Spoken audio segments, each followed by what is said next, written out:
Welcome to Ambition nursing classes. So दोस्तों, आज हम साइकेट्रिक को स्टार्ट करते हैं और साइकेट्रिक के एक टॉपिक लेते हैं जिसका नाम है एडीएचडी। के एडीएचडी क्या होता है, तो आज मैं आपको बताऊंगा एडीएचडी के बारे में। तो लिखते हैं एडीएचडी। एडीएचडी की जो फुल नेम होती है उसको बोलते हैं attention deficit hyperactive disorder. जो एडीएचडी होता है इसको बोलते हैं attention deficit hyperactive disorder. जो एडीएचडी होता है उसका जो ओल्ड नेम या प्रीवियस नेम जानते हैं उसको बोलते हैं, बात करते हैं ओल्ड नेम की। Old name of ADHD, old name of ADHD. जो एडीएचडी को ओल्ड नेम या प्रीवियस नेम से जानते थे उसका नाम था minimal brain dysfunction. Minimal brain dysfunction. जो एडीएचडी का ओल्ड या प्रीवियस नेम है उसको बोलते हैं minimal brain dysfunction. According to ICD-10 criteria के अकॉर्डिंग टू ICD-10 क्राइटेरिया के अकॉर्डिंग जो इसका नाम रखा गया है एडीएचडी का, वो रखा था hypokinetics disorder. Hypokinetics disorder, hypokinetic disorder. तो जो एडीएचडी होता है ये क्या होता है, attention deficit hyperactive disorder. Attention deficit का मतलब होता है कि अटेंशन ना कर पाए, किसी ऑब्जेक्ट पर अपना अटेंशन ना हो पाए, उसको बोलते हैं अटेंशन डिफिसिट। और हाइपर एक्टिविटी इसको होता है हाइपर एक्टिव डिसऑर्डर। ये होता है कि वो हाइपर एक्टिविटी करने लगेगा पेशेंट। अगर किसी को एडीएचडी है, हाइपर एक्टिविटी है, हाइपर एक्टिव डिसऑर्डर है, तो वो हाइपर एक्टिविटी करने लगेगा। जब टॉकेटिव नेचर का हो जाएगा, वो इंपल्सिविटी हो जाएगा। इस तरीके के उसके सिम्टम्स होते हैं हाइपर एक्टिव डिसऑर्डर में। तो ये एडीएचडी होता है attention deficit hyperactive disorder. तो इसके अब बात करते हैं अटेंशन के बारे में कि इसका अटेंशन डिफिसिट हो रहा है। तो अटेंशन क्या है उसको जानेंगे हम। अटेंशन को, अटेंशन क्या होता है? अटेंशन होता है क्लोज फोकस करना एक ऑब्जेक्ट पर, close focus on object without any destruction.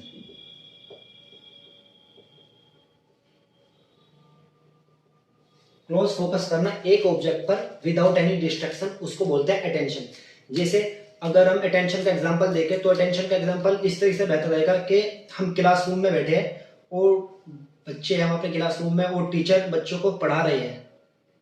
तो पढ़ाते समय जो बच्चों को पढ़ा रहे हैं तो उसके बाद के अगर बच्चों का अटेंशन अच्छा हुआ, अगर बच्चों का अटेंशन अच्छा हुआ तो वह बेसिकली मतलब कि जो टीचर पढ़ा रहे हैं उनको अच्छा समझ आएगा। अगर उनका अटेंशन पढ़ने पर हुआ, अगर बच्चों का अटेंशन पढ़ने पर हुआ टीचर के, तो उनको अच्छे तरीके से समझ आएगा कि अगर बाहर कोई आवाज दे रहा है तो उसको कोई मतलब पता भी नहीं लगना है कभी तो उसे कि कोई मुझे आवाज दे रहा है नहीं दे रहा है, कि वो उसमें ही सब कुछ अपना अटेंशन है, जो इंटेंशन है वो सब कुछ अपने पढ़ाई पे ध्यान देगा, फोकस लगा लेगा। उसको बोलते हैं अटेंशन। तो जो अटेंशन होता है ये होता है कि वो साइकोलॉजी फिजिकली, मतलब कि जो टीचर पढ़ा रहा है उसको साइकोलॉजिकली भी फिजिकली भी वहां पर ही अटेंशन दे, जो उसके पढ़ा रहा है सिर्फ उसी पर अटेंशन दे, उसको बोलते हैं अटेंशन। कि अगर हम यहाँ पर बैठे हैं और टीचर हमको पढ़ा रहे हैं तो अगर हमारा साइकोलॉजिकली और फिजिकली हमारा अटेंशन पढ़ाई पर होगा तो सिर्फ हमको समझ आएगा। अगर हमारा अटेंशन अच्छा नहीं हुआ, हम बाहर कोई हमको आवाज दे रहा है एकदम उसको देख लें, कोई किसी बच्चे को मारता है उसको देख लें, तो वो इनअटेंशन हो जाएगा, उसका अटेंशन हट जाएगा। तो अगर उसका अटेंशन अच्छा हुआ तो सिर्फ वो यहाँ पर ही ध्यान देगा कि जो उसको टीचर समझा रही है फिजिकली मेंटली वो सिर्फ यहाँ पर है, तो उसको बोलते हैं अटेंशन। अब बात करते हैं इन अटेंशन की कि इन अटेंशन क्या होता है। अगर अटेंशन ये होता है तो इन अटेंशन क्या होता है? इन अटेंशन होता है unable to focus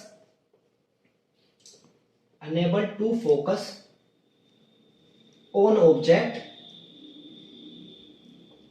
enable to focus on object, कि किसी ऑब्जेक्ट को वो अनेबल ना कर पाए, उसको फोकस को अनेबल ना कर पाए। मतलब कि इन अटेंशन ये होता है कि टीचर हमको यहाँ पर पढ़ा रहे हैं, अगर हम इनअटेंशन ही हुई तो फिजिकली यहाँ पर है पर मेंटली हमारा अटेंशन कहीं पर और पर है, हम कुछ और चीज सोच रहे हैं। तो अगर हम इनअटेंशन हो तो जो हमको टीचर पढ़ा रहा है फिजिकली तो प्रेजेंट है यहाँ पर हम, पर उसको जो मेंटली है वो दिमाग उसको और कहीं चल रहा है कि लाइक हम यहाँ पर बैठे हैं और उसका दिमाग चले कि बाहर पता नहीं क्या हो रहा है रोड पे, इस तरीके का उसका अटेंशन है, बाहर है अटेंशन पर फिजिकली यहाँ पर है, तो उसका जो टीचर उसको पढ़ाएगा वो उसको कुछ समझ नहीं आएगा कि कभी उसने यहाँ पर ध्यान दे लिया, कभी उसने दूसरों पर ध्यान दे लिया, कभी वो जो उसके बराबर में बैठे हैं उसके पेरेंट्स कभी उन पर ध्यान देगा, तो उसका इन अटेंशन हो जाएगा, वो अच्छी तरीके से अटेंशन नहीं कर पाएगा। उसको बोलते हैं इन अटेंशन, कि एक पर्टिकुलर चीज पर फोकस ना कर पाए उसको बोलते हैं इन अटेंशन। फिजिकली है पर मेंटली नहीं, उसको बोलते हैं इन अटेंशन। अब बात करते हैं हम कि जो एडीएचडी होता है इसके साइन एंड सिम्टम्स क्या देखने को मिलता है। किसी पेशेंट को एडीएचडी हो जाए तो उसके साइन एंड सिम्टम्स क्या देखने को मिलते हैं। Sign and symptoms, sign and symptoms, उसके जो साइन एंड सिम्टम देखने को मिलते हैं वो मिलते हैं, फर्स्ट होता है इन अटेंशन। इन अटेंशन, अगर किसी पेशेंट को एडीएचडी की प्रॉब्लम है तो पहला साइन एंड सिम्टम है इन अटेंशन। इन अटेंशन का मैंने बताया कि फिजिकली है, मेंटली नहीं है, और इस तरीके का उसको अटेंशन हो जाएगा कि यहाँ पर अगर कुछ पढ़ा भी रहे है उसको समझ नहीं आएगा अगर उसका फिजिकली या मेंटली नहीं होगा। सेकंड होता है हाइपर एक्टिविटी। हाइपर एक्टिविटी, वो हाइपर एक्टिविटी करने लगा, टॉकेटिव नेचर का, वोकेटिव नेचर का, जल्दी जल्दी काम करेगा अपना। अगर हम किसी दूसरी मतलब कि कोई इसको बोला कि जाओ एक गिलास पानी ला के दो उनको, तो वे मतलब कि हमने और किसी को बोला तो वे एकदम जाएगा फास्टली कि मैं कर दूं इस काम को। तो ये मतलब कि टॉकेटिव नेचर का, वोकेटिव नेचर का, बातचीत करता है एक दूसरे से, कभी उसके पास जाएगा कभी इसके पास जाएगा, तो इस तरीके का उसकी हाइपर एक्टिविटी करने लगेगा, उसको बोलते हैं हाइपर एक्टिविटी। थर्ड को साइन एंड सिम्टम होता है इम्पल्सिविटी। इम्पल्सिविटी ये होता है एडवांस में चलना, कि कभी एडवांस में चल गया वो इस तरीके से कि अगर उसको टीचर ने बोला कि तू फैन ऑन कर, तो वो फैन ऑन करने अगर हमने और किसी को बोला तो वो पहले जाएगा उससे, एडवांस में करेगा। कुछ भी काम अगर हो तो वो एडवांस में करेगा, तो उसको इस तरीके का वो होता है कि इम्पल्सिविटी नेचर का हो जाएगा। वो उसकी जो एक्टिविटी है वो एडवांस में करेगी, हर चीज वो मतलब दूसरे बंदे से पहले करने की कोशिश करेगा, उसको बोलते हैं इम्पल्सिविटी। और इसके बाद आते हैं जो एडीएचडी होता है, इसका साइन एंड सिम्टम्स के बाद आता है कॉम्प्लिकेशन ऑफ डायग्नोस। क्या करते हैं, पहले करते हैं डायग्नोस। डायग्नोस, डायग्नोसिस, कि किस तरीके से डायग्नोस कर सकते हैं हम एडीएचडी को। अगर किसी को एडीएचडी है किसी पेशेंट को, तो हम कौन सी एज पर आकर उसको क्या बता सकते हैं कि अच्छे कंफर्म कर सकते हैं कि इसको एडीएचडी है या नहीं। तो उसकी जो एज होती है डायग्नोस्टिक एवल्यूएशन की एज होती है पेशेंट की होता है 7 to 12 year of age. 7 to 12 year की एज पे आकर हम एडीएचडी कंफर्म कर देंगे इस एज में। अगर बच्चे को 5 साल का है बच्चा तो हम उसे कंफर्म नहीं कह सकते कि इसको एडीएचडी है नहीं। अगर वो हाइपर एक्टिविटी भी कर रहा है, इनअटेंशन भी है, उसको जो कंफर्मेटिव करता है वो 7 to 12 एज पे आके करते हैं कि हाँ अब कंफर्म है कि अब इसको एडीएचडी हो जाएगा, अगर इस तरीके के इसके साइन एंड सिम्टम्स शो करेगा। इसके बाद करते हैं हम medical management of the ADHD. Medically treat किस तरह से करेंगे एडीएचडी को, मेडिकल मैनेजमेंट।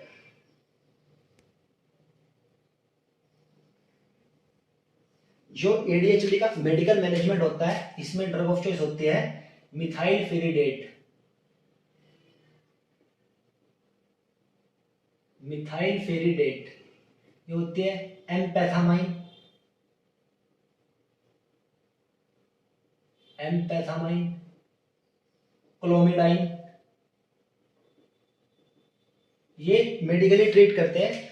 ये ड्रग ऑफ चॉइस होती है कि अगर किसी पेशेंट को एडीएचडी हो गया तो उसको हम देते हैं मिथाइलफेरिडेट, एम्पेथामाइन, क्लोमिडाइन, ये चीज देते हैं। और ये कॉम्प्लिकेशन एक लिखते हैं कॉन्ट्रा इंडिकेशन, कॉन्ट्रा इंडिकेशन। इसके बाद अगर किसी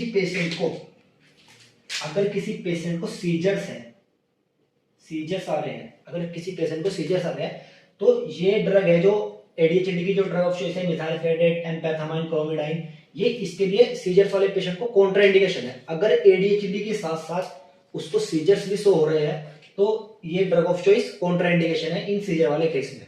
इसके बाद आते हैं एडीएचडी के complication, complication of ADHD.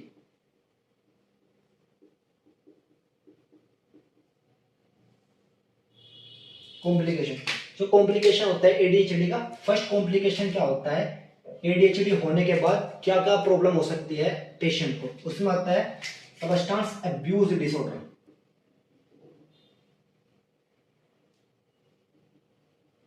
Substance abuse disorder, substance abuse disorder क्या होता है कि कोई अल्कोहल वगैरह या सिगरेट स्मोकिंग इस तरीके की कंडीशन करने लगेगा पेशेंट की, इस तरीके का बिहेवियर हो जाएगा उसका कि वो सबस्टेंस अब्यूज, जो अब्यूज सबस्टेंस है उसको इनटेक करने लगेगा। इस तरीके से सबस्टेंस अब्यूज डिसऑर्डर होने के चांसेस होते हैं। और सेकंड होता है उसको सबस्टेंस अब्यूज डिसऑर्डर का डिप्रेशन, कि पेशेंट डिप्रेशन में जा सकता है उसके कारण। अगर किसी को एडीएचडी हो गया तो डिप्रेशन में जा सकता है। उसके बाद कहते हैं anti social personality, anti social personality, जो पेशेंट है उसकी जो पर्सनैलिटी है वो एंटी सोशल पर्सनैलिटी हो जाएगी कि सोसाइटी को अवॉइड करेगा। तो इसमें एंटी सोशल पर्सनैलिटी हो जाएगी उसकी, मतलब कि वो अपनी सोसाइटी में नहीं जा पाएगा, वो सोसाइटी को अवॉइड करेगा, सोसाइटी में जा ही नहीं पाएगा। तो इस कारण उसकी एडीएचडी के कारण ये 3 कॉम्प्लिकेशन हो सकते हैं। सबस्टेंस अब्यूज डिसऑर्डर हो सकता है, डिप्रेशन में जा सकता है, एंटी सोशल पर्सनैलिटी हो सकती है, सोसाइटी को अवॉइड करेगा। तो ये होता है ऑल अबाउट एडीएचडी। तो ये एक बार हम आपको दोबारा से रिवीजन कराते हैं कि क्या होता है एडीएचडी। जो एडीएचडी होता है एक साइकेट्रिक के पेशेंट को पाया जाता है। एडीएचडी साइकेट्रिक का टॉपिक होता है जिसका नाम होता है एडीएचडी। जो एडीएचडी होता है इसका नाम क्या होता है, attention deficit hyperactive disorder. Attention deficit hyperactive disorder मैंने आपको अभी बताया कि अटेंशन ना कर पाए किसी पर, और हाइपर एक्टिविटी की हाइपर एक्टिविटी करने लगा, टॉकेटिव एंड वोकेटिव नेचर का हो जाएगा उसका जो बिहेवियर है, उसको बोलते हैं attention deficit hyperactive disorder. इसके बाद होता है जो एडीएचडी होता है उसका जो ओल्ड नेम था एडीएचडी का, या प्रीवियस नेम बोल सकते हैं इसका, मिनिमल ब्रेन डिसफंक्शन। पहले इसको मिनिमल ब्रेन डिसफंक्शन के नाम से जानते थे। इसके बाद अकॉर्डिंग टू ICD-10 क्राइटेरिया के अकॉर्डिंग इसको हाइपोकाइनेटिक्स डिसऑर्डर के नाम से जाना गया। इसके बाद हमने आपको बताया कि अटेंशन डिफिसिट हो जाएगा। तो अटेंशन के बारे में कहते हैं, अटेंशन क्या होता है, अटेंशन ये होता है कि close focus on object without any distraction. किसी भी एक ऑब्जेक्ट पर क्लोज फोकस करना विदाउट एनी डिस्ट्रैक्शन, उसमें कोई रुकावट ना आ पाए, उसी तरीके से वो अटेंशन करेगा, उसको बोलते हैं अटेंशन। किसी चीज पर फोकस करना विदाउट एनी डिस्ट्रैक्शन, के उसमें कोई रुकावट ना आए, इस तरीके से उसका फोकस रहेगा, उसको बोलते हैं अटेंशन। इनअटेंशन किसको बोलते हैं, unable to focus on object, के वो एक ऑब्जेक्ट पर फोकस नहीं कर पाएगा, उसमें करने में उसको अनेबल होगा, दिक्कत होगी, तो उसको बोलते हैं इनअटेंशन, के अटेंशन नहीं कर पाएगा, उसको बोलते हैं इनअटेंशन। इसके बाद है जो एडीएचडी होता है इसके साइन एंड सिम्टम्स में क्या देखने को मिलता है हमको, इनअटेंशन होता है कि वो अटेंशन नहीं कर पाएगा, हाइपर एक्टिविटी कि वो टॉकेटिव वोकेटिव नेचर का हो जाएगा, इंपल्सिविटी कि वो एडवांस में काम करेगा, कोई भी चीज का है कभी टीवी का चैनल ऑफ करेगा, कभी टीवी का स्विच ऑन करेगा, कभी ऑफ करेगा, इस तरह की कंडीशन हो जाएगी इसको हाइपर एक्टिविटी करने की, इंपल्सिविटी एडवांस में करेगा। इसके बाद होता है डायग्नोसिस। डायग्नोसिस क्या है, अगर किसी पेशेंट को एडीएचडी हो गया, अगर कोई 3 साल का पेशेंट बच्चा है और वो इनअटेंशन है, हाइपर एक्टिविटी कर रहा है, इस तरीके साइन एंड सिम्टम्स शो कर रहा है हमको, हम उसको नहीं कह सकते कि इसको एडीएचडी हो गया, हमको उसके कुछ टाइम देंगे 2-3 साल के बाद, मतलब कि 7 to 12 ईयर की एज पे आकर उसको हम देखेंगे, फिर उसको डायग्नोस करेंगे कि इसको एडीएचडी है या नहीं, कि वो कंफर्मेटिव जो टेस्ट है वो 7 to 12 ईयर की एज में करते हैं एडीएचडी का। तो जब भी हम कंफर्म करते हैं, इससे पहले कंफर्म नहीं हो सकता। इसके बाद होता है मेडिकल मैनेजमेंट, के जो एडीएचडी होता है इसको हम किस तरीके से, एडीएचडी को किस तरीके से हम मेडिकली ट्रीट कर सकते हैं एडीएचडी को। इसमें देखना पड़ता है कि जो ट्रीटमेंट देते हैं इसमें ड्रग ऑफ चॉइस होती है, मिथाइल फेनिडेट होती है, एम्फेथामाइन होती है, क्लोमिडाइन होती है, ये 3 ड्रग होती है एडीएचडी के वाले पेशेंट को। इसके बाद होता है कॉन्ट्राइंडिकेशन, के ये ड्रग कॉन्ट्राइंडिकेशन है किस केस में, अगर पेशेंट को एडीएचडी के साथ सीजर्स दिखाई दे रहा है, अगर उसको सीजर्स आ रहे हैं तो एडीएचडी में कॉन्ट्राइंडिकेशन है ये वाली ड्रग। सो इसके बाद आते हैं कॉम्प्लिकेशन ऑफ एडीएचडी, के कौन कौन से कॉम्प्लिकेशन देखने को मिल सकते हैं अगर किसी पेशेंट को एडीएचडी हो गया। तो सबसे पहला होता है सबस्टेंस अब्यूज डिसऑर्डर, वो सबस्टेंस जो अल्कोहल सबस्टेंस होते हैं, अब्यूज डिसऑर्डर होते हैं, उनको इंटेक करने की कोशिश करेगा, और डिप्रेशन में जा सकता है आदमी, और एंटी सोशल पर्सनैलिटी के सोसाइटी को अवॉइड करेगा, सोसाइटी से बचेगा। तो ये ऑल अबाउट होता है एडीएचडी। तो थैंक यू दोस्तों, अगर वीडियो अच्छी लगे लाइक शेयर एंड सब्सक्राइब करो। Thank you.